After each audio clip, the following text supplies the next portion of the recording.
Like, hey guys, what is up? SuperKmanrocks here, and I am here for my Worlds 2022 Play-Ins, Knockout Round 2, Knockout Finals, whatever you want to call them, overview, analysis, and I am super excited to talk about the two series that we got today on the broadcast. Obviously, two very important series, as these are going to decide the final two teams to officially qualify for the Worlds 2022 group stage. We already have Fnatic going through as the winner of Group A. We have DRX going through as the winner of Group B. But these two series today are going to determine the two teams that will be following them. A lot of really interesting action that I'm very excited to get into. But before all that, let me know down in the comments section below what your favorite game of the day was. How did you think these two series were going to go? Obviously, I think both were interesting in their own right. One, everybody expected to be very close. The other, everyone expected to be a stomp. Now, obviously, not everything went to chalk today. We will certainly go over that, and you can certainly leave it down in the comment section below how all these games made you feel. And definitely let me know your bias down there. I definitely think that changes your perception of maybe how this day went, your attitude coming out of this day. But it'll be really interesting to hear all of the fans' feedback down in the comment section below. But without further ado, let's go ahead and jump right into it. Let's jump right into our overview and analysis of the first best of 5. And it is going to be the number 2 seed from the A group versus the number 3 seed from the B group that won yesterday. They won their way here. We have the 2-seeded Evil Geniuses taking on the 3-seeded Mad Lions. And this is, of course, incredibly exciting for fans everywhere because it's NA versus EU at an international tournament in a best of 5. We could not ask for more. As fans, we're always treated to something at Worlds, and this series was certainly not going to be an exception for that. Having these two regions face off for a final group spot against each other is just stuff that obviously the scriptwriters would want to lean into, which they clearly did here. But we're going to start off going game by game, and that means we start with game 1. And as you can see on your screen, the winner of game number 1 was Evil Geniuses. They are able to come out with a 1-0 lead here. I did predict EG in yesterday's video. I predicted them at the beginning of play-ins as well. I really do like their roster, and I like the way they match up against Mad, and a lot of that kind of came true here. One of the big concerns I had always had with Mad Lions going into this tournament was how obviously bannable they are. Like, some teams, I think, definitely have their comfort picks, right? Like, they have their things that they like to go to. They have things that they like more than others, but Mad most especially has picks that they have essentially relied upon a lot. Maybe not even just in the group stage, but just ideologically, I think is the word I'm looking for. But like, they've relied upon things like a carry-oriented jungler, and in play-ins, obviously, that's been Bel'Veth so far that Elyoya has done complete work on. Obviously, Armut on that Gnar. Narmut is absolutely huge for this team. And then the Seraphine, another pick that they have used to great extent throughout the play-ins and a lot of in the playoffs so far.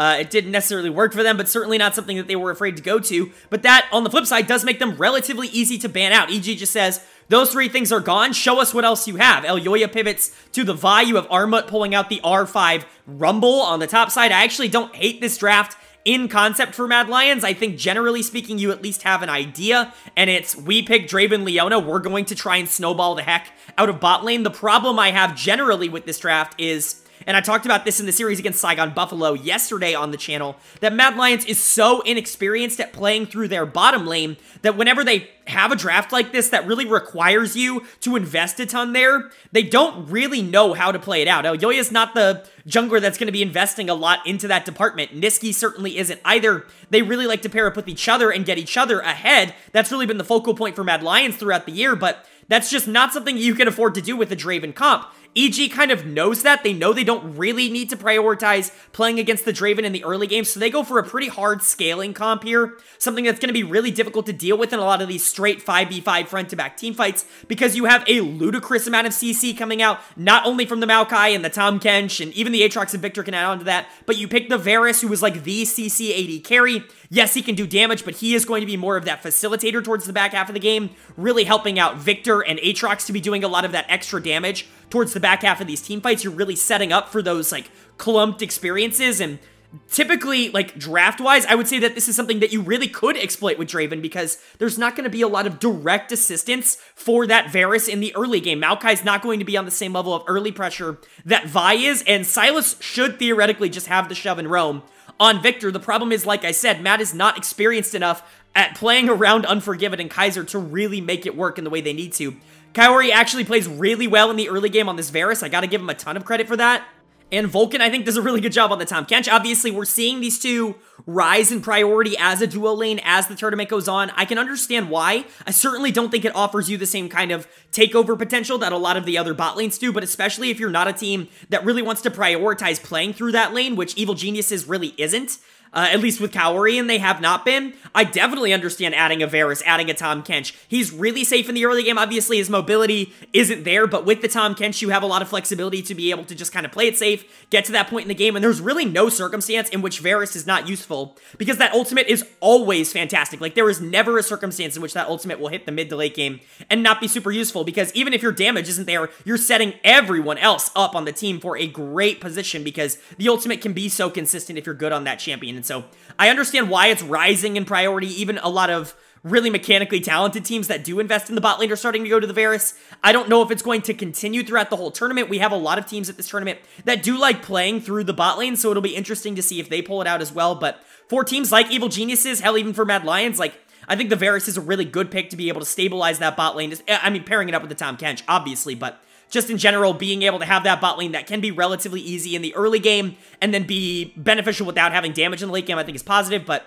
really, this entire EG game in terms of damage is about this top side. I gotta talk about Impact and Inspired because they were phenomenal in this game. Inspired just has this, like, sixth sense in terms of how he paths around the game. There really aren't a lot of junglers in the play-ins that have been on his level in terms of being able to consistently be able to generate leads on pretty much any type of champion. A lot of people think of Inspired, oh, he's the MVP, he's like the carry-oriented threat on EG. That's not really what Inspired has been. A lot of LCS fans will tell you that. Inspired, honestly, has looked his best throughout all of the year, throughout playoffs, and even at Worlds so far, on these tankier, more supportive, proactive champions, things like the Maokai, things like the Sejuani. They've always been massive picks for Inspired. I kind of compare his game, and I know this is kind of a bold comparison, but he's kind of like Tarzan light. Like, that's always the way that I've looked at Inspired. I think he plays the game very similar to how Tarzan plays it. I don't think he's nearly as, like, dominant, especially at Tarzan's highs, but I find those playstyles to be very similar and very comparable, and I think that's a really good way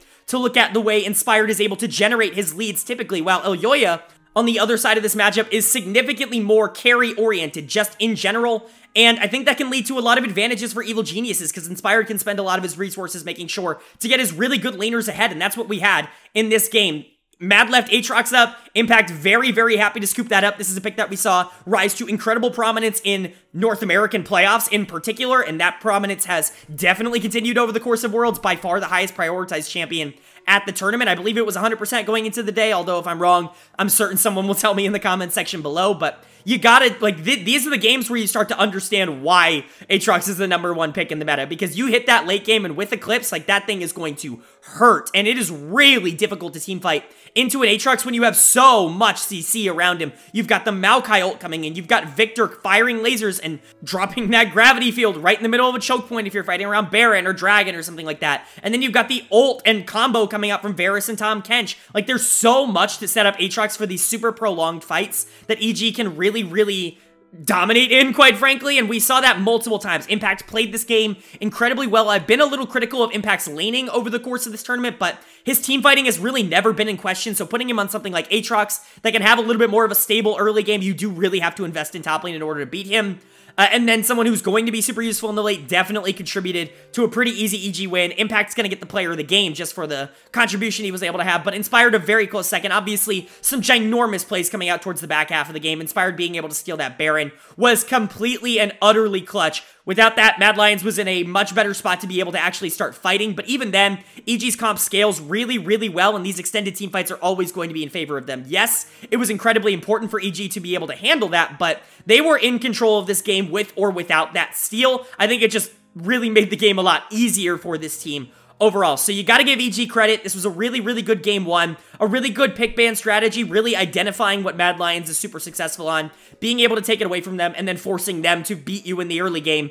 And it definitely worked out for them here. For Mad, though, not the adaptation I wanted to see. Again, this is a team that I've been frustrated with because they know they don't really play all that well when they play through bot. That was the biggest problem they had in playoffs, was they really needed to play through bot in a meta that was super bot oriented, but they just don't have that kind of play style. Unforgiven's a good player, but he's not a strong side player, or this team at least doesn't know how to play around Unforgiven as a strong side player. Like in this construction, I'm not saying Unforgiven is bad. He was, I think, 3rd or something in my LEC MVP voting. I'm certainly not saying Unforgiven is bad, but what I am saying is that this team really has no experience playing around him in that sense, and so putting him on the Draven, even though he's a phenomenal Draven, just doesn't work out in this context. He's really the only one that you are able to invest in the early game, and if he's not able to generate that lead that Draven really does need in order to snowball out of control, like Rumble's not going to be able to keep up in terms of damage, Vi and Sylas are certainly not going to be able to keep up in terms of damage, and so you don't really have a lot of tools to be able to dominate these team fights. Rumble Ultimate's always good, yes, but there are so many tools to delay fights out beyond Rumble Ult.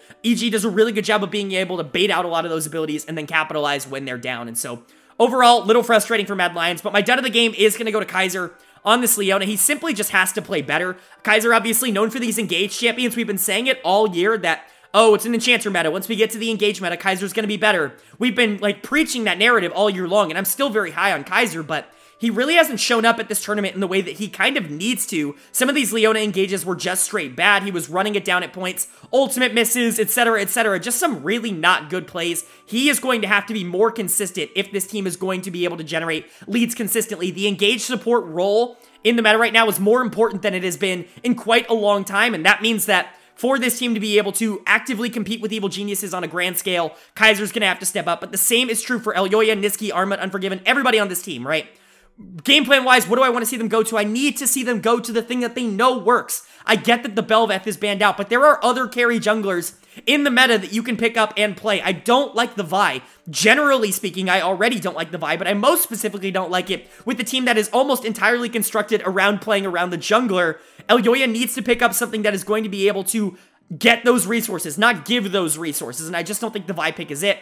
I do think they need to restructure the draft, and that really was the biggest problem for me. Again, you don't lose in draft because I don't think this draft is a problem if you can play to your win cons, but it just doesn't play to any of Mad's strengths. As for Evil Geniuses, though, just roll with this. Again, if you feel comfortable being able to take away a lot of the things that Mad Lions has proven that they've been able to win on throughout the tournament so far, and then you go to your scaling, you know that you can win these extended team fights, then go for it. This clearly works. You have so many different ways to play the game. Impact is a really, really good team fighter. Kaori and Vulcan have been surprisingly good in lane throughout the whole tournament, and then, of course, Inspired and JoJo are the cog that makes this entire EG train kind of roll through, and so plenty of options for you. I'm really not worried about their pick ban. It's just about whether or not they can keep up the consistency. So will they be able to do that as we move into game number 2 now? Well, the winner of game number 2 was Evil Geniuses. They are able to take game number 2 here and put themselves in a 2-0 series lead against Mad Lions. Only one more game needed for them to win in order to secure a spot in the World's group stage, which is absolutely huge for this roster, and honestly, this game was significantly more dominant than the first. I talked about game number 1 and how EG really did kind of have full control over most of the game, but there were definitely points where Mad looked like they were in it. EG kind of had that big Baron steal that confirmed it, but Mad wasn't completely out of the game. Like, they had avenues of coming back. That was not at all what happened in game number 2 here. Game number 2 was all EG from moment 1, and that moment 1 was draft. I mean, this was a great draft. I talked about how EG did such a great job in game number 1 of being able to take away a lot of the tools that Mad Lions really likes to use. Well, they're still able to take away the Bel'Veth, but honestly, I think EG have said, like, I'm no longer afraid of some of the other things, the Seraphine, the Gnar, like, go ahead and have them. We have prepared counters for them, and we're going to be able to beat them if you pick them. Mad Lions leaves top lane until second rotation, so Gnar gets banned out anyways, but they were okay with them picking it on first rotation if needed, and Mad Lions wants to go back to that Draven pick in the bottom lane. This is a very similar comp for Mad, and EG goes, okay, like, for sure, we're going to let you have that, and we're just going to go ham with another comp that we're incredibly familiar with, and that we can really pilot to a high degree. You pull out the crazy set mid, which is absolutely ginormous. Obviously, we've seen this pick internationally, domestically, whatever, a bunch of times in previous metas, but certainly not in this current meta, but I actually really like how it plays typically into Sylas. I think it can do a lot of the things that Sylas does, especially if it gets ahead, and man, was Jojo Pune talking in chat to get himself a mental edge. I'm not going to talk about that too much, but the Trash Talk King has certainly arrived on the international stage. I mean, I think he tilted the entirety of the Mad Lions roster, but even outside of that, right, you have early game tools to play to because JoJo's going to be playing super aggressive as this set. He's going to be moving around. Really outplaying the Silas in the early game was huge for this comp because it allowed Inspired to get out on the map as well. He was really, really good here, but that duo really impacted a ton. They were able to pick off Niski a couple times. Elyoya had a much more difficult game here. Again, like I said, in the earlier game, I want to see Elyoya on something he can carry on, but they put him on the Trundle here, and I get why, because Trundle is super duper good into Sejuani, but sometimes it just simply doesn't matter if you're taking your best player off of something that they can actually win the game on if it's like a good matchup, quote unquote. Like, especially for a Mad Lions team that really needed a win here, put your carry on a carry. Like, that's what you wanted to see, but Inspired and JoJo with that early game pressure, able to translate that to some more quote-unquote scaling level lanes in the top and the bot lane. You've got the Sivir Yuumi. I'm talking about how this thing is coming back into meta. The Yuumi does a bajillion damage, and the Yuumi was absolutely devastating this game. I mean, imagine, obviously Sivir does super well with Yuumi as the backpack, but I mean, when she's jumping on set, imagine how unkillable that set becomes, because he can build up his, like, facebreaker stacks over the course of, like, a team fight, and then he doesn't even have to be, like, 0 health by the time he's done with that. It doesn't take his entire health bar in order to do a ton of damage. He's allowed to play incredibly risky and still be super proactive, and I think that helped the team out a ton. Obviously, Impact gets his Comfort Gangplank pick up in the top lane. That's always going to be beneficial for Evil Geniuses. In my opinion, we've seen him be able to dominate domestically with that pick, even if he's not able to generate a substantial lead in laning phase, which he was in this game anyways, but even if he isn't, he's usually able to dominate on that pick. Overall, Evil Geniuses just dominated this game. It was a 24-minute game. You know exactly how this went. EG got every Dragon, they got every Herald, they got Baron, like, they got everything. It was not close. EG held Mad Lions essentially in the palm of their hands. There's really no other way to say it. JoJo's gonna get my player of the game for that aggressive set game. Just a complete Giga Chad. Like, there's really no other way for me to put it. I try to be analytical on this channel, but sometimes you just have to sit there and go like, holy crap, like, he just instilled fear in the heart of Mad Lions. There was a play where, I believe it was the first or the second Rift Herald, I believe it was the first Rift Herald, where, you know, everybody's obviously migrating topside to try and secure that Herald. Inspired, Kaori, Vulcan, Impact all go to try and get a pick onto Arma in the top lane on the Ornn, and they do so successfully, and you're like, okay, well, that means Mad Lions should be able to get a decent amount of river pressure, be able to at least kind of get vision down, you know, control the area a bit more evenly, but no, because Jojo Pune stayed there, and he was single-handedly fending off 4 members of Mad Lions by himself. They didn't want to walk up. They didn't feel comfortable enough to walk up to Jojo because they were afraid that they were going to take too much damage and subsequently lose the fight after, which just shows you the kind of impact that Jojo had on this game overall. He dominated lane. He was such a menace out of lane. They were terrified of him, and by the end of the game, they really couldn't even kill him with that Vulcan Yuumi on his back, and so Jojo was a very easy choice for player of the game, but a phenomenal game from Inspired overall. He continues to show why he is one of, if not the single best jungler in the play-in stage right now. He has been unfreaking real. Like I can't even begin to explain how good Inspired has been. It's just really, really fun to watch him right now, and especially doing it against his former EU counterpart, Elyoya, both kind of coming up in the LEC around similar times. Inspired there a bit longer, but still like similar time frame players. Inspired obviously going over to NA. He's proving in this series that he is the dominant player of the two. Impact looked great. Kaori and Vulcan looked great on the scaling picks. Everything was working for EG. As for Mad Lions, a rough game. Like, this is way rougher than game number 1. Even though I was not happy about game number 1, somehow this was even worse. You stuck to the same bad draft, in my opinion, here, where, again, in theory, this is not a bad draft. If you have a really good AD carry that can be trusted to be pumped resources in the early game, Sivir isn't this, like, unpunishable thing in the early game. She still doesn't really do a lot of damage, and especially with, like, Trundle and Silas on a dive, like, you can really punish this pick a considerable amount if the Sedge and the Set are out of position if you've got jungle prio. But the problem in this case is the fact that this team just doesn't play around bot lane. And if you're gonna not play around bot lane, you simply cannot pick Draven. Like, it is not a pick that you can afford to go to if you're not going to heavily gank and invest into that bot lane. And unfortunately, that's just not Mad Lions' style.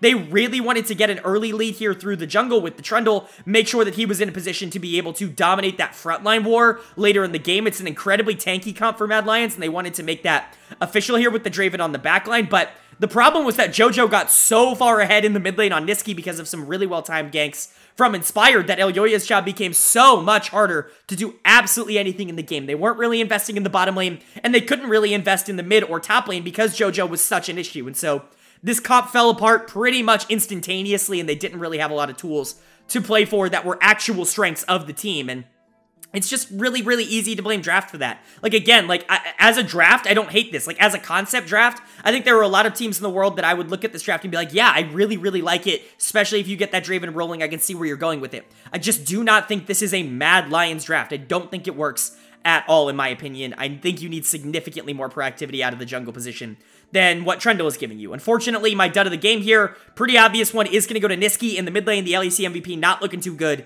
in this series overall. He looks entirely tilted. Like, obviously, JoJo's been shit-talking in all chat the entirety of the series, and we've seen a lot of tweets that have proven that, but it has clearly gotten to Niski. Like, him spamming his champion pool before game in chat is brutal, but, like, it's part of the game. Like, you need to be tilt-proof on the biggest stage, and it just didn't feel like Niski was here. He looked incredibly tilted in this game. He was going for plays that had absolutely no chance of winning. They were really investing a lot into trying to kill JoJo towards the back half of this game, leaving a ton of damage for the Sivir and the Gangplank to just hit for free. Like, clearly he's gotten inside of their heads, and Niski unfortunately fell prey to that. He's a pretty clear choice for dead of the game. He did not play well in game number 2, but neither did Arma, neither did Unforgiven, neither did Elyoya, neither did Kaiser. This felt like an everything gap. Right, like this wasn't just a mid gap, right? It was an everything gap. That's really where we're at with these two teams. So where do I want to see Mad Lions go from here? Where I'm going to echo the same advice I gave in game number 1, but now it's significantly more pertinent because you don't have any more lives to give. One more loss and you are out of Worlds. So you absolutely have to win this here. And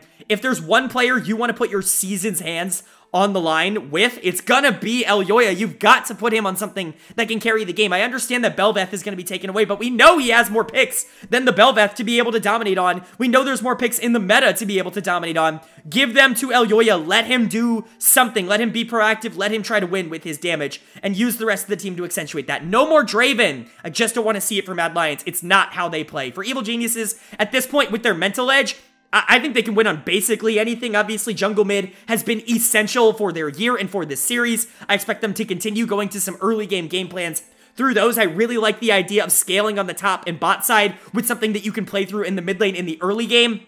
I think that really exactly fits what Evil Geniuses wants to do in the grand scheme of things, and Inspired and JoJo are playing so out of their minds right now that I need to see it more from Mad that they're able to keep up rather than EG isn't able to do this anymore. Just stick to what you're doing because clearly it's beating them. So, is the series going to be a sweep? Is this going to be our first sweep of Worlds 2022, or is Mad going to extend it here? Keep EU fans' hopes alive in the NA matchup. The first time in 3.5 years, might I add, that we've had an NA EU best of 5 at an international event. Well, the winner of game number 3 was Evil Geniuses. They are able to take game number 3 here and sweep the series. Unbelievable here from EG. You've got to give your hat off to them. I know a lot of European viewers out there are probably going to be a little salty over this one, but man, did they show up here today. A lot of people were really worried about this team coming out and maybe not performing the same way that they needed to because of that pretty unacceptable loss to DFM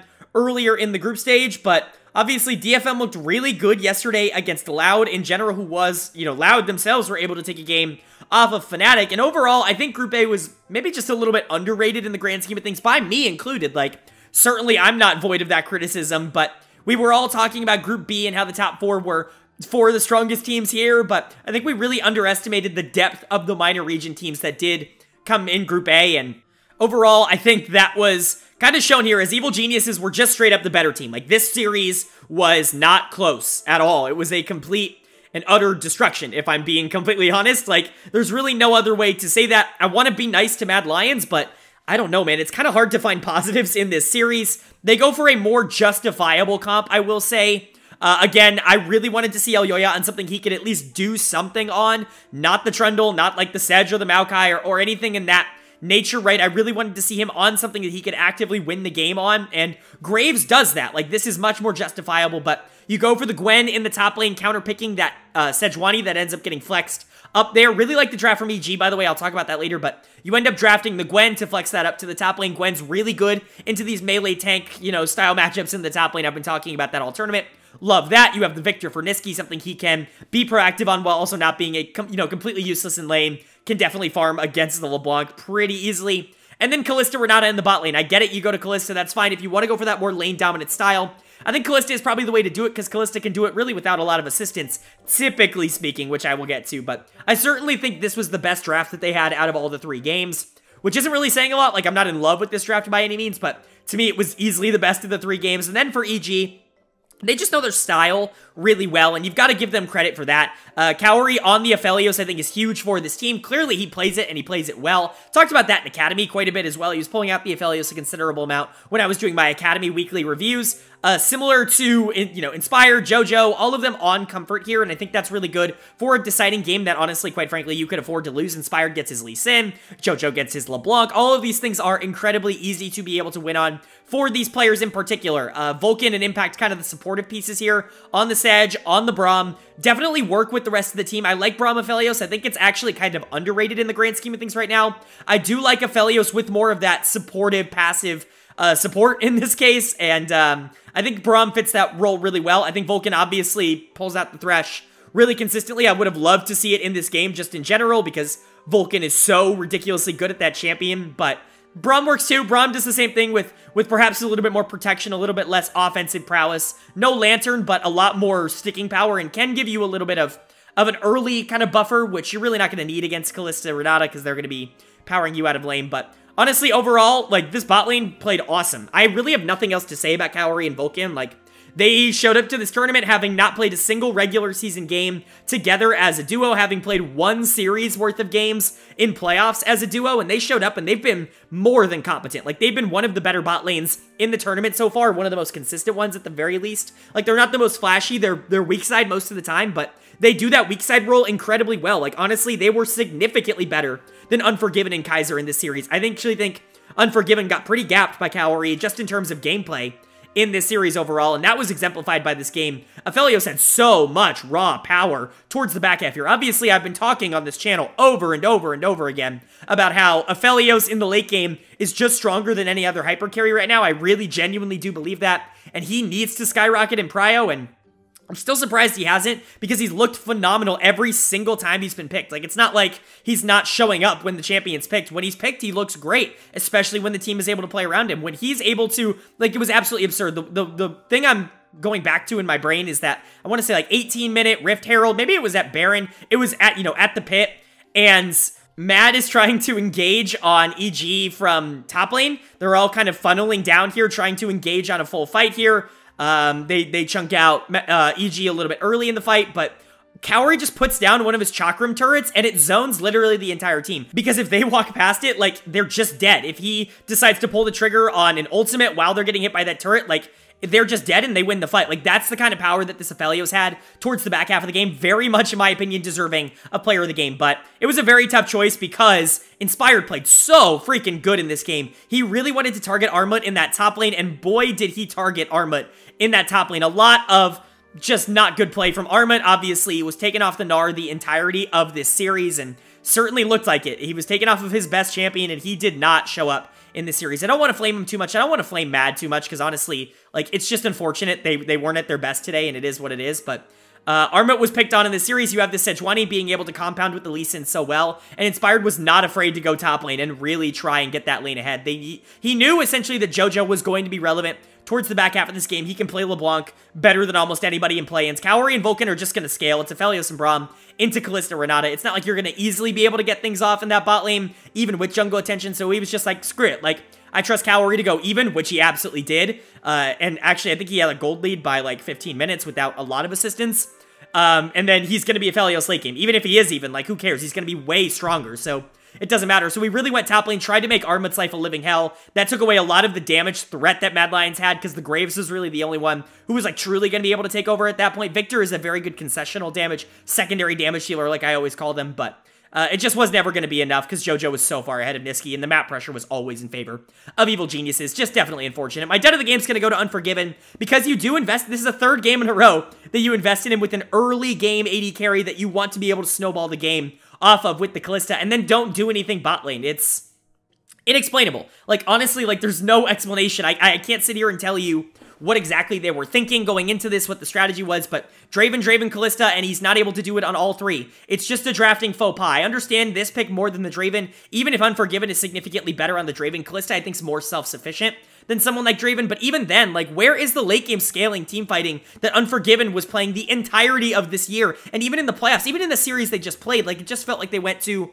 a completely different identity because they felt like, oh, we need to attack the substitute for Evil Geniuses. Meanwhile, Kaori was playing much better than any substitute should on the world stage. And it wasn't a weakness for Evil Geniuses, and so these early game picks that were going out of the comfort zone of Mad weren't paying off in the way that they needed them to. So Unforgiven, unfortunately, is my dud of the game here. You gotta just win lane harder against Aphelios for this matchup to even be possible, because he's just gonna outscale you so hard overall. But Niski, Elyoya, Armut, I mean, maybe not Elyoya. It wasn't entirely his fault. Elyoya was the only player on this team that had a pulse, I think, for most of the series, but if Elyoya doesn't carry the game, Mad Lions doesn't win. That's kind of the story here. Their Worlds tournament is definitely going to have some ups and downs. They were at least able to win a best of 5 before coming into this matchup against Evil Geniuses. I do think they at least showed up. They took DRX basically to the limit, right? Like, they had that game won, but they were able to, you know, they threw it away late, which is, it is what it is, but they weren't able to hang on in that game, and unfortunately, it kind of cost them as we get down to business, but they were able to take down Saigon Buffalo in relatively good fashion. Elyoya looked like a superstar on the Belveth. Definitely something to build off of, but this series was just a disaster for them. They've got a lot of decisions to make in the offseason, but for a team that never won a best of 5 domestically, it's pretty good for them to make Worlds in general. I know they're going to be disappointed not making the group stage, but this EG team is a lot better than people are giving them credit for, and I don't think Mad Lions has any reason to hang their head in shame after their performance here at the World Championships. But Evil Geniuses, 3 games, how sweep it is. They are moving on to the group stage. That's got to feel really good. Unfortunately, the part that's not really good is the fact that they're probably slotted into Group B here, which is just about the biggest disaster that you could possibly get. Actually, I think it's confirmed because DRX has to get Group C. So they're confirmed into Group B here, which again is a disaster. You're now with JDG, you're now with Damwon, and you are now with G2. None of which I think you have a very great chance at beating, but overall, they've already shown so many things at this tournament, and if they're able to pull off some major upsets in group stage, I'm certainly not going to be surprised. Inspired and JoJo really are lightning rods on the world stage. Like I said, I believe in yesterday's video, Inspired did call JoJo Pune the Caps of North America right now, and like a very similar, he sees him as Caps, and honestly, I think JoJo has that level of talent. If they can pull that out, maybe one of the other teams in the group just completely surprises.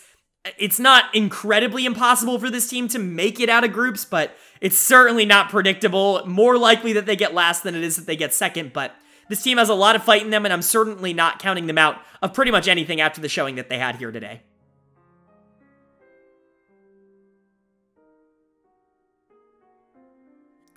That's going to go ahead and wrap up our first series of the day. We have our first team officially locked in for the group stage at Worlds here in Evil Geniuses. It's time to find out who the second one from today and the fourth and final team overall will be to advance to that same spot. And where I was talking up the original series saying, oh, it's going to be so close, and it ended up being a 3-0, like definitely disappointing. It's hard for me to talk up this series. It's really hard for me to sit here and be like, we're all expecting it to be close because it's one of the best teams in the world, pretty much no question, from one of the best, from the best region in the world, versus a legitimate minor region team, not one of these like 1.5 like VCS, PCS that get multiple reps.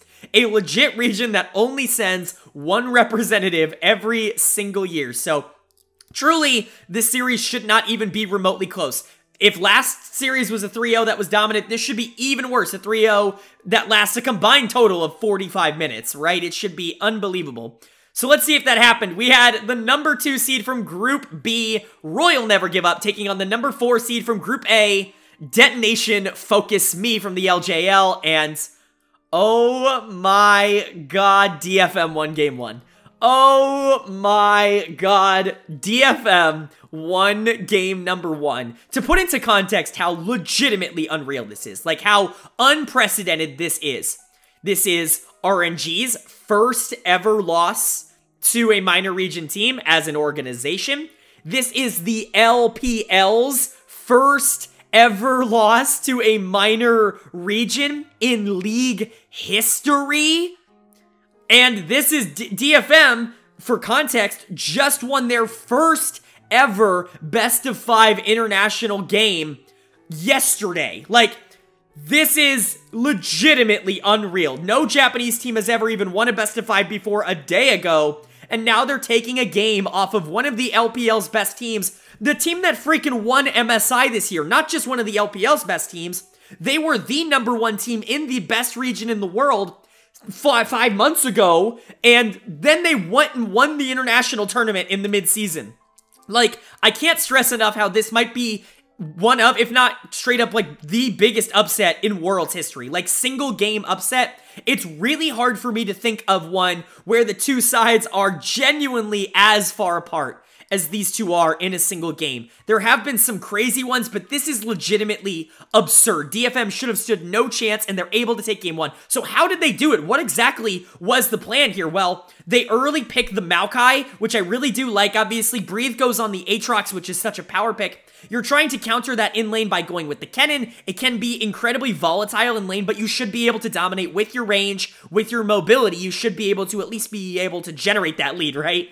And then in the late game, you're still Kennen. And then you go for the AD mid to complement the Kennen, the Maokai. You've got 2 AP sources in top and jungle. You go for the carry in the mid lane. Yaharong obviously has been incredibly volatile, but mostly has been very good for this DFM team over the course of play-in so far. He's definitely been the carry-oriented player, obviously kind of gaining the reputation of wanting to farm up for 20 minutes and then trying to take over the game on picks like Azir, so much so that they're now respect banning it out first. RNG is, on the other hand, I should say.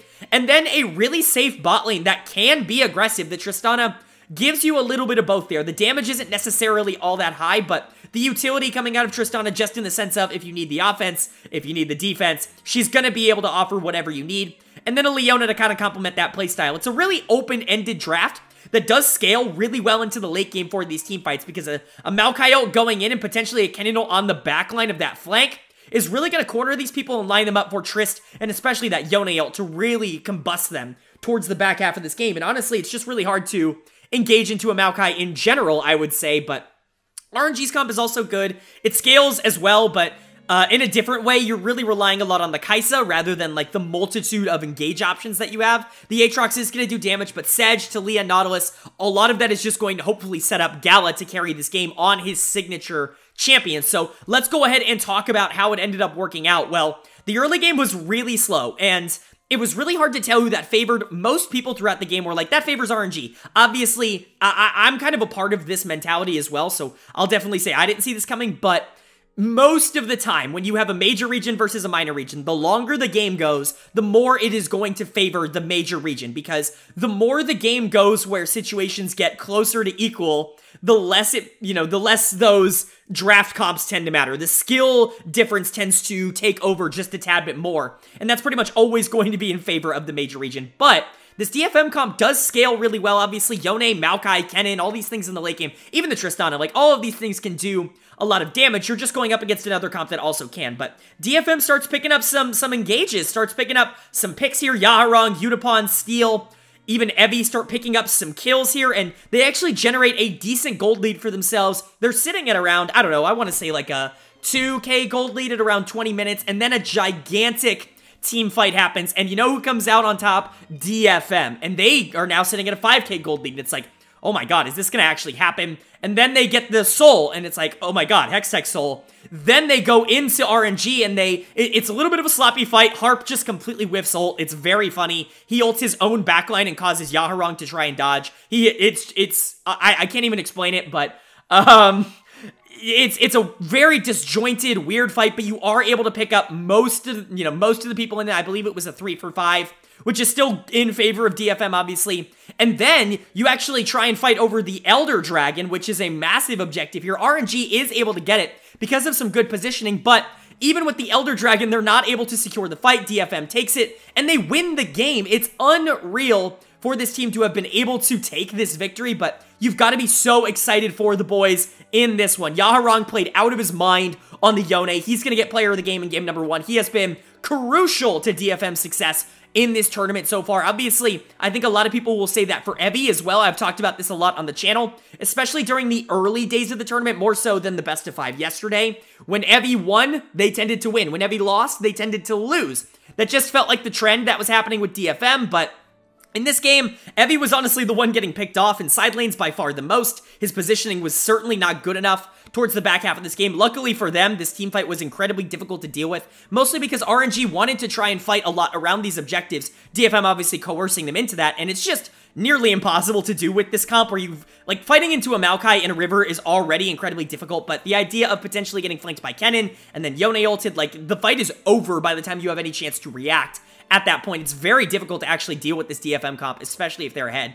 And boy, did they get ahead. And then once they got Hextech Soul, these prolonged fights really went in favor of them, because not only do you have saplings that are just slowly chipping away, always providing vision, doing a ton there, you don't really have any poke on the side of RNG, like there's literally no one. Maybe Talia Q, but you're never going to be in range of that if you're a good, like, backliner. It's never really going to matter. The Maokai saplings are really the best form of poke. And then obviously the Hextech Soul, every single time you hit something, you're going to cause that static shiv, and you're going to have RNG at half health by the time you initiate a fight, even when you're down a member, like they were for that Elder fight. They lost Harp pretty early, and so overall, like, all of these things were kind of going against DFM, and yet they were still able to win. Yaharong played great. Steel's Maokai was incredible, and it was super duper important. It's hard to say that it was like Steel doing it, but that Maokai pick won them this game, quite frankly. It was very difficult for me not to give him player of the game, but the Maokai pick itself basically won them the game. They could not engage to it at all. Evie did his job. He was definitely overextended at points, and Udapon and Harp were certainly good as well. Not perfect, but, you know, they didn't need to be.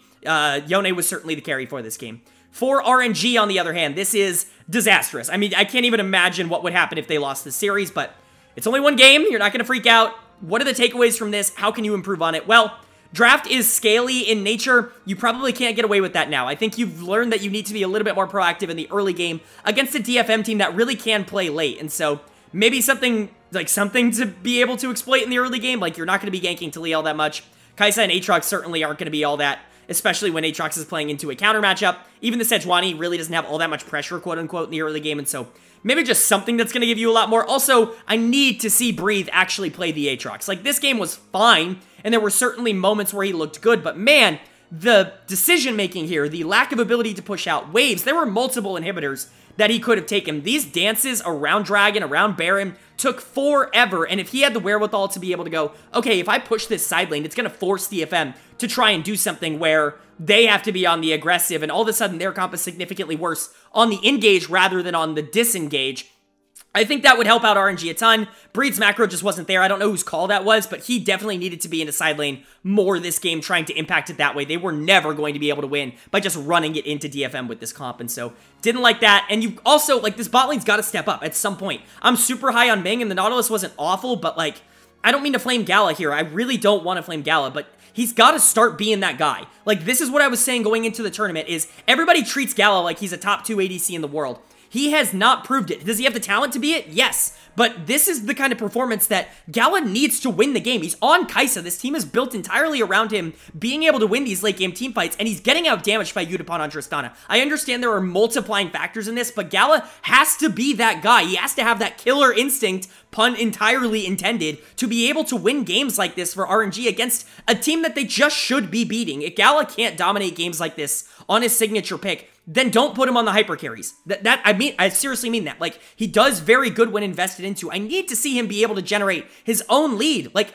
I need him to be able to be the guy that can win the game for a team that is struggling. All the other top 80 carries in the world can do that. I'm not convinced Gala can do that, especially after this game. I need to see it more. All of this combines to RNG just needing to prove that they actually can beat DFM. We know they're the better team, but this game fell apart because of their lack of decision-making, and even when they did make the decisions, they were poor ones. Their macro has to be better, their early game has to be more proactive, and they need to just show that they are more mechanically skilled. You can't be giving a lot of these 50-50 fights where it's literally just champ diff at the end of this game. That is not your win condition. A lot of people are going to sit here and blame draft, and I've seen it on Twitter 1,000 times. I've seen it on Reddit.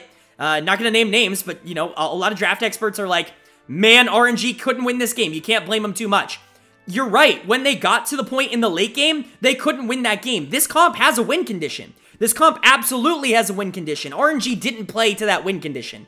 And so, yeah, were they in a really big draft gap by the time they hit the late game and everything? They were down 3k gold trying to go into a Maokai? Yes. But it's their fault they're in there in the first place. This team has the ability to win. They just have to prove it. For DFM, just keep this up. I mean, it's a miracle that you won game 1. You just have to replicate it now. Clearly, there are pieces that work. I don't think you're going to be able to get the Maokai, which is the biggest piece of the puzzle, for sure. But if you're able to get it, I mean, get it. Like, seriously, play that every single time you can. The Yone pick was absolutely huge. Just get Yaharong on something he can carry late game damage on. Yone's fine, Azir's fine. Whatever they leave up, just give it to him. Unipon on something that he can be a little bit more expressive on, while also not being trapped in a box, I think was good. I think this is a good draft, and I think you just want to continue it. For DFM, it would be a miracle if you can keep this rolling, so we'll have to see if they can. Really, we'll have to see if they can continue that here as we move into game number 2. Of course, a must-win for RNG, in my opinion. Not that going down 2-0 is the end of their series, because certainly they should be able to win 3 straight games against DFM, but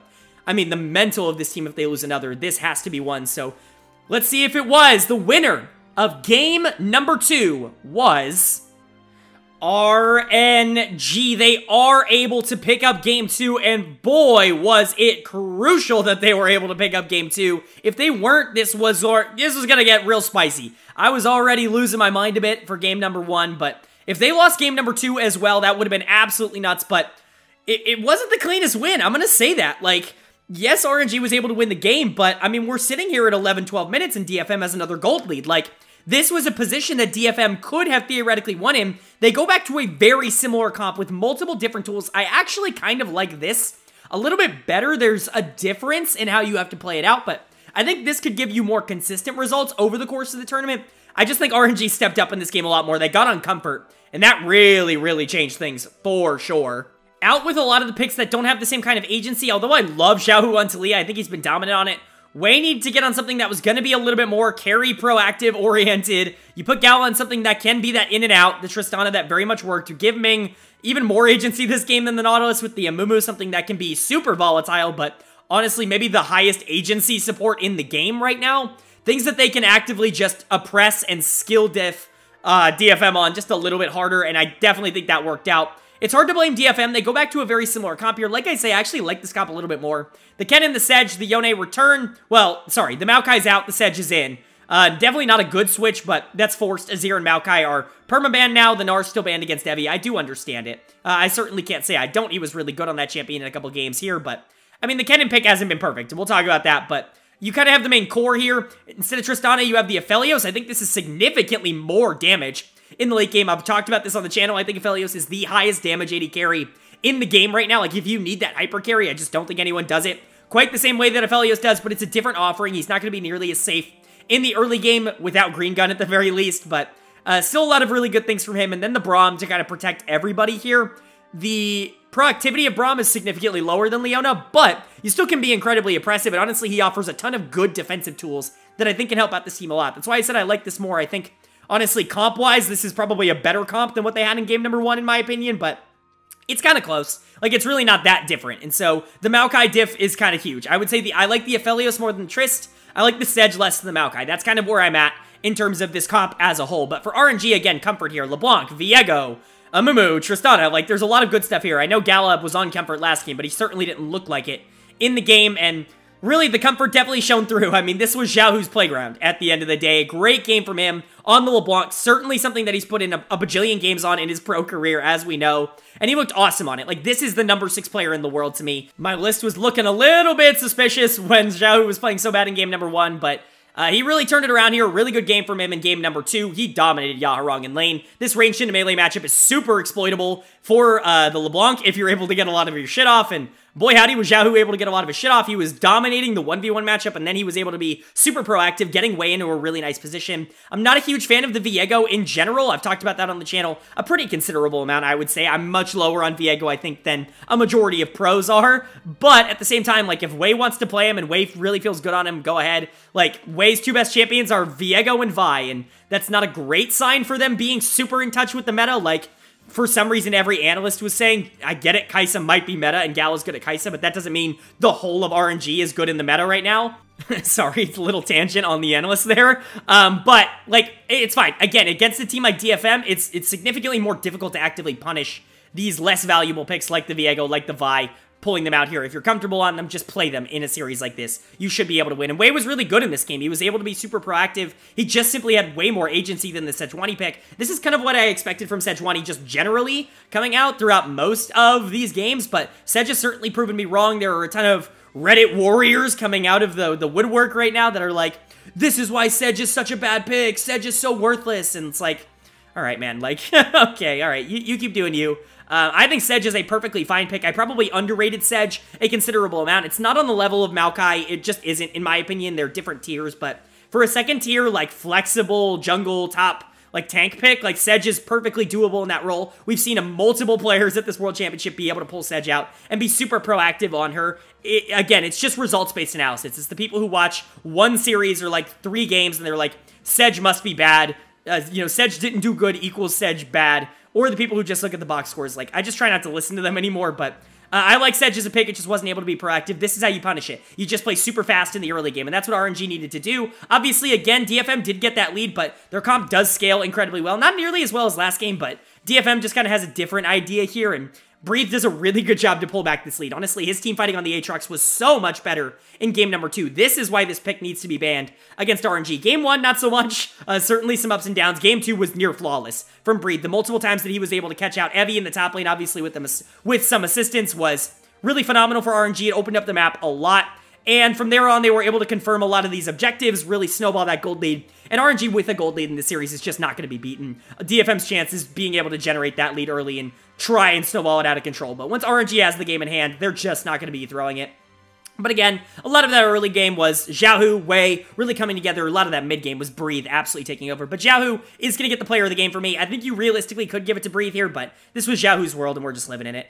Gala and Ming were fine. Certainly a better game from them. Not a takeover game, but again, if your top side's going to play like this, I can't fault you. Like, somebody has to play weak side, and if Gala and Ming adopt that role and play it well, I'm certainly not going to be mad. But again, like, a lot of people get, I think, a little upset when I talk about Gala on this channel just because I don't see him as, like, the top 2, 3 AD carry in the world. Oh no, I see Gala as a top 4, a top 5 AD carry in the world. Like, I'm sorry, he's an incredibly good player and someone who can win a world championship being one of the better players on the team. Like, he is good enough for that. I just don't think he's in that same category as, like, players like Ruler or Viper that can actively win your team games. And that's nothing against him. I think people have put that on him when it's not really his role. And that's more to blame, I think, the perception of Gala than it is to blame Gala the player. I have nothing but respect for Gala the player. I think he's one of the most talented ADCs in the world. He just doesn't have that killer mentality, and that's fine. If he's going to play weak side like he did in this game on the Tristana, where he can be that more auxiliary piece for the team, I think that's a perfect role for him. Xiaohu and Breathe can be phenomenal, and Wei really had a good game on the Viego,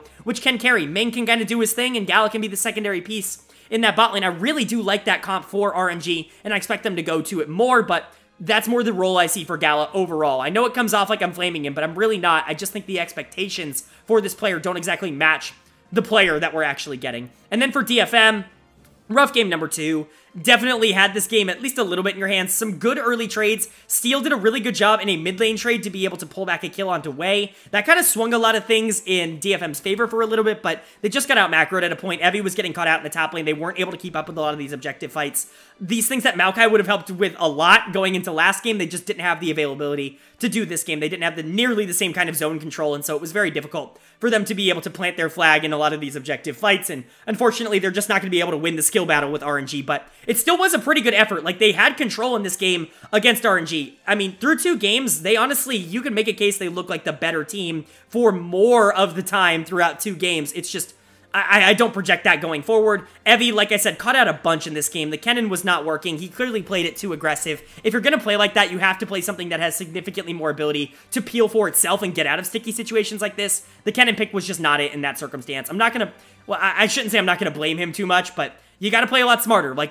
those small macro mistakes are what come back to bite you against a team like RNG, and Evie, unfortunately, was making them. So he's going to be my dud of the game here, but not a great game from Yaharong. He was basically missing everything on the Yone. Steel made some good plays in the early game, but not enough to turn this game around. And then Yutapon and Harp were essentially irrelevant. Both bot lanes were essentially irrelevant. Although I will give a big shout out to Yutapon because he did solo kill Gala in this game, which is huge. I mean, like, come on, you just solo killed Gala. Like, that's ginormous. They weren't able to win, but that is a huge cap. And Yutapon, the long-standing member of this DFM team, it's just gotta feel good for him to be kind of rightfully justified on the world stage at this point with the amount of times he's gotten here and performed well. So it's really good to see him get the recognition, but We're starting to get to the end of the DFM hype train. We're going into Game 3 tied up at 1-1. It's a best of 3 now, and you're going to find it hard-pressed to tell me that DFM is even remotely considered a favorite in the best of 3, but they've certainly pulled out crazy wins in the past against this team, as we saw a couple of minutes ago, but they're going to have to do it 2 more times, which is a big ask, especially if Maokai's going to be banned out. I think that pick was ginormous for them, but let's see if they have another trick up their sleeve,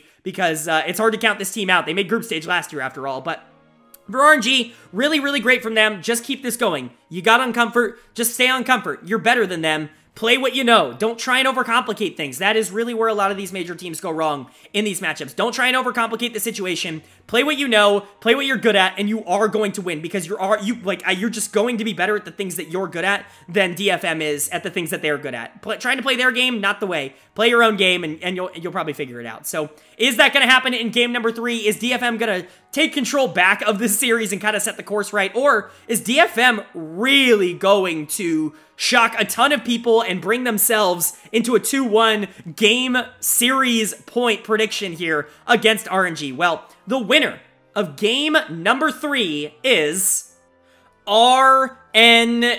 They are able to take game number 3 here and put themselves back up in the driver's seat of this series at 2-1. And we talked about game 1, surprisingly going in DFM's way. We talked about game 2, DFM had a lead. Game 3 was RNG. Game 3 was the start of a very violent tale, I think, from RNG, and they did it on, again, comfort. Like, it's the best way I can describe it. The Viego's not a great pick, but it's great for RNG because Wei's good at it. Like, Aatrox and Sylas, yeah. You know what's still not good? Lucian Nami. And you know how many people in my meta report were like, why the hell are you mentioning Lucian Nami? No one's gonna be playing Lucian Nami.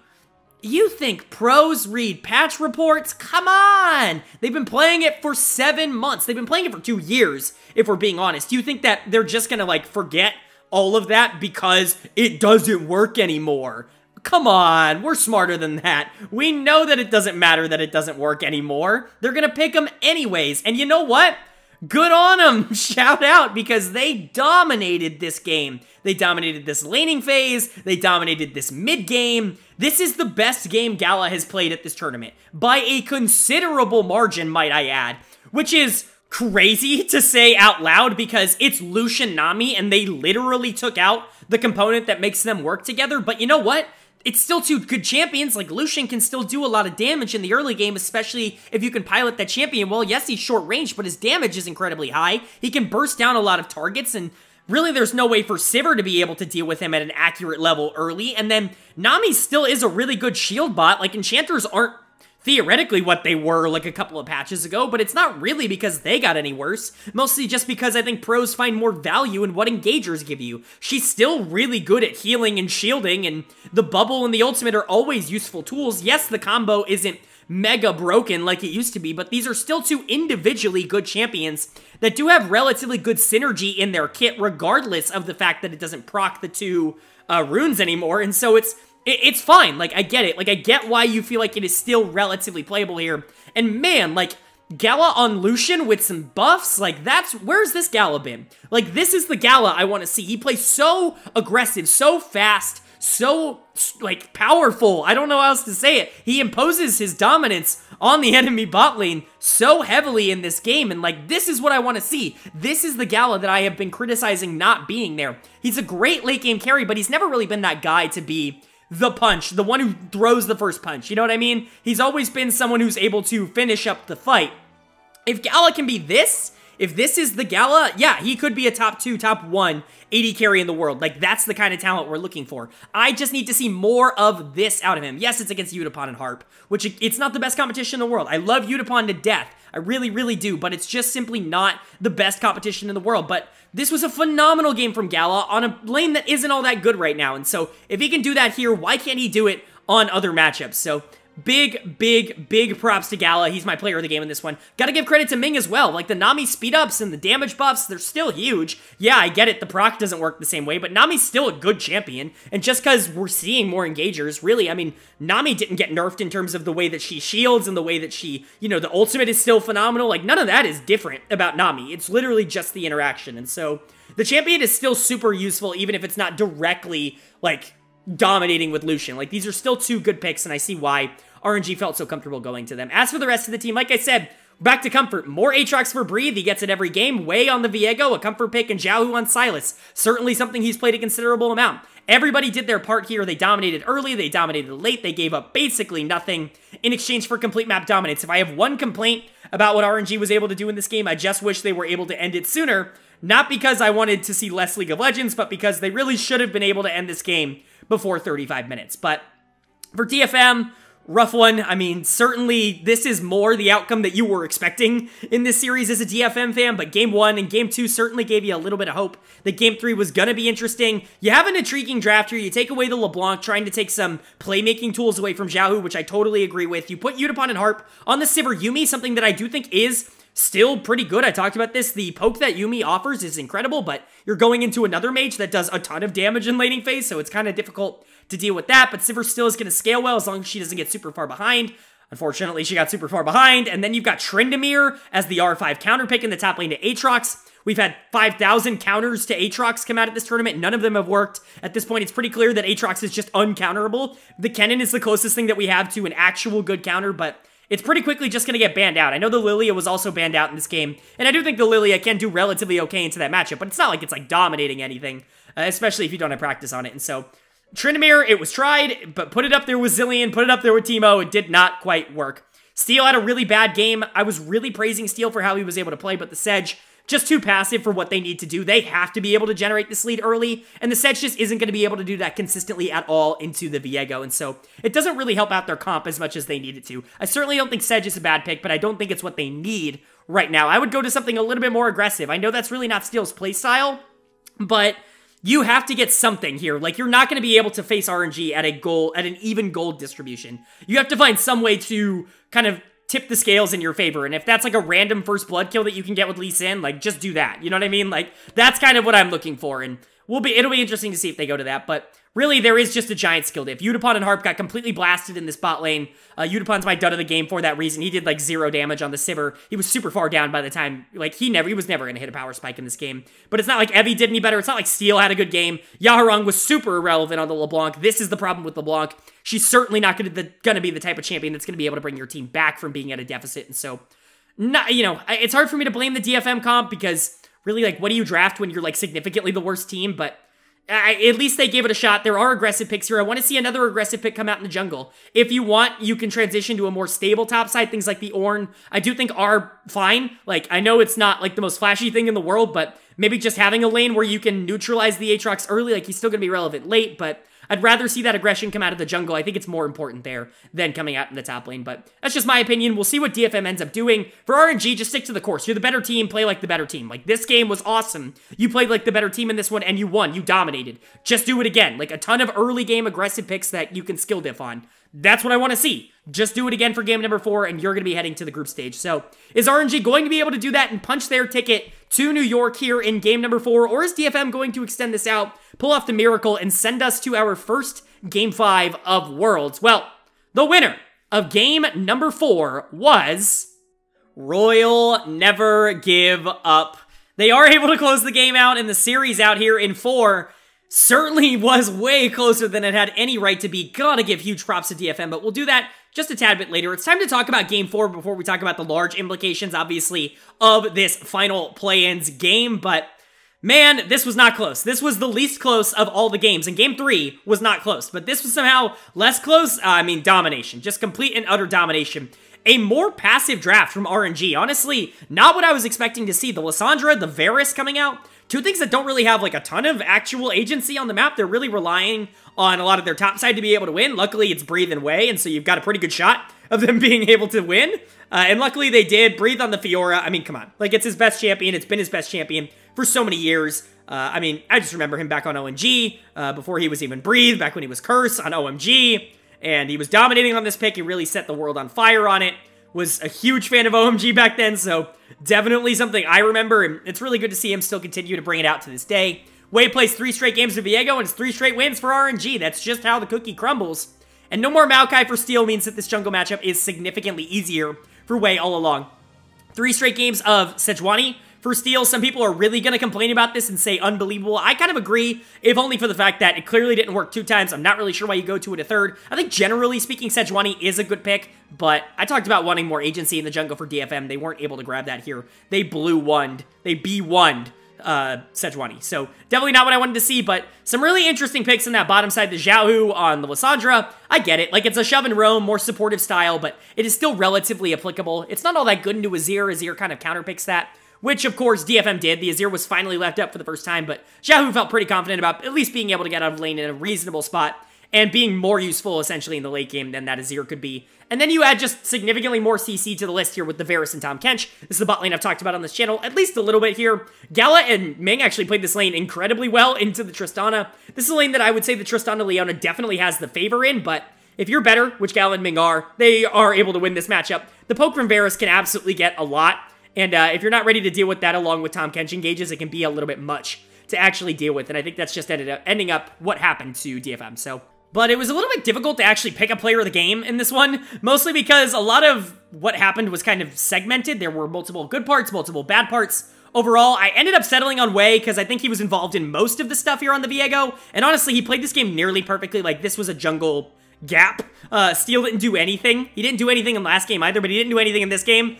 So Wei's gonna get my player of the game, but you could give it to Gala. Honestly, really good Varus game from him. Not the aggression that I wanted to see, but he dominated the laning phase in terms of CS. He was able to get out on the map, and those Qs were really hurting in the late game. Like, the ultimate's always gonna be useful. There was just a ton of layering in this comp. It's very difficult to actively play into this comp from behind, I will say. The only problem I would have with it is I could potentially seeing it being an issue to be able to consistently generate a lead with it, but it really wasn't a problem for an RNG team that is just so much more mechanically skilled in lane that they were pretty easily able to manipulate the surroundings to be able to generate that lead. A lot of what you're relying on is the damage from Viego in a lot of these team fights and the pressure that Fiora just inherently offers you. Luckily, like I said, Breathe on Fiora is pretty good. Wei on Viego is pretty good. You're able to get away with that, and everybody else also played a pretty good game. For DFM, for their part, I like the draft. Like, it goes back to a lot of comfort for them. Obviously, a tank jungler is kind of what they played all the time. Evi's Gnar is great. Yaharong's Azir is great. These are 2 picks that have been banned away from them most of the series. They finally get on him in the final game here, and it's just not enough, right? Them being on their perfect picks really isn't going to change the game. Yaharong needs a ton of time to be able to scale up on this Azir, especially when he doesn't really have a lot of early game tempo around him, like the Trist. The Gnar, not really offering like a ton of this early game tempo. Like, there's just so much pressure on that Azir, and he's never really going to be able to come up with that against the Lissandra. It's just he's never going to be able to generate that kind of lead. Yutapon back on the Trist. I think it's because they worked in game 1. Different comp around them now. Certainly not the same kind of bonus here that you're going to be able to scale into the late game in that same kind of way, but I like the idea. If it worked in game 1, it might as well work here, so at least you went back to comfort. It was never going to work out. Evi got destroyed in this top lane. The Fiora absolutely brutalized the Gnar pick, and it was never really all that close. It was definitely frustrating, but at this point, DFM just looked like they knew it was done, and so it's really hard to commentate on this game because it really was just kind of a stomp. Very similar to what I talked about in the EG Mad Lions game 3. Evi's going to get my dud of the game on the Gnar because he really had absolutely no business trying to keep up, I should say, with Fiora here, with Breathe on the Fiora. But big shout out to Evi, like, just in general. Like I said, I'll do the team recap now. Good for DFM. I mean, they won a freaking game against RNG. Like, whether or not they won the series, like, it doesn't matter. It's one of the biggest upsets in World's history. I mean, it's certainly going to be something that I remember from this play-ins. Probably the biggest takeaway from this play-ins is that DFM was able to take a pretty big game. I mean, EU losing to NA, pretty good takeaway in my opinion. But also, DFM being able to win that game, that's going to be a moment, like, that I'm going to remember for quite a long time, and I was happy I was able to experience it. Yaharong's a hell of a player, man. Like, it's crazy to me that DFM was technically 2 games away from making Yaharong the 3rd player from that, like, 3-30 or 1-35, whatever, Jin team to make the World's group stage this year. Obviously, Maorang on Rogue already there, and Kellen on Damwon already there. It would be pretty insane to see Yaharong join them on that group stage. Unfortunately, it was not meant to be.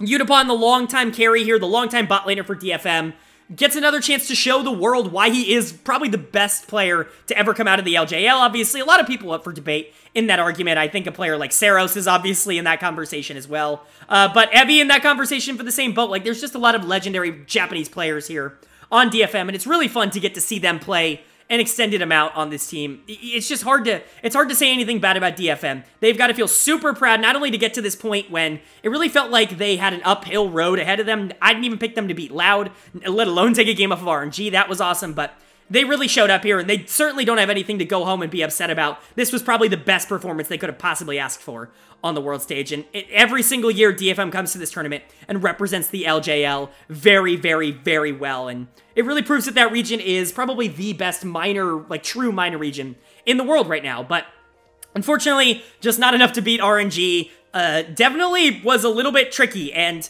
honestly, RNG makes me look really good every single time they play some of these weird games, because I was probably the lowest on RNG of any of like the major analysts that I was able to catch. I saw a lot of credited analysts that I do respect putting them top 1, top 3, and I was just never on that hype train. I was never even remotely in that conversation. I don't see them as like a world's favorite, and I think so far that has come to fruition in play-ins. But obviously, this is a team with the talent to be able to do it. My problem with them has always been that they don't really have the play style to be able to put those pieces together, and especially if Wei's comfort zone is going to be the Viego, the Vi, if Gala's going to want to be on these more secondary picks, I'm just not sure this meta is exactly going to fit them in the way that everybody seems to want to say it will be, but they got business done today, and it was really good. Wei looked really good. Xiaohu looked phenomenal in their wins. Gala even stepped up and really showed a different side of him that he hasn't really shown in the play-ins yet. If they can keep this kind of form, obviously they're going to be a menace. They're going to be slotting into a pretty easy group to win, and so it's really going to be, well, maybe not to win, but to get out of, I should say. So it's really up to them at this point, in my opinion, to be able to prove that a lot of the hype that was put into them by a lot of other analysts out there is warranted, and that they can make a lot of that come to fruition.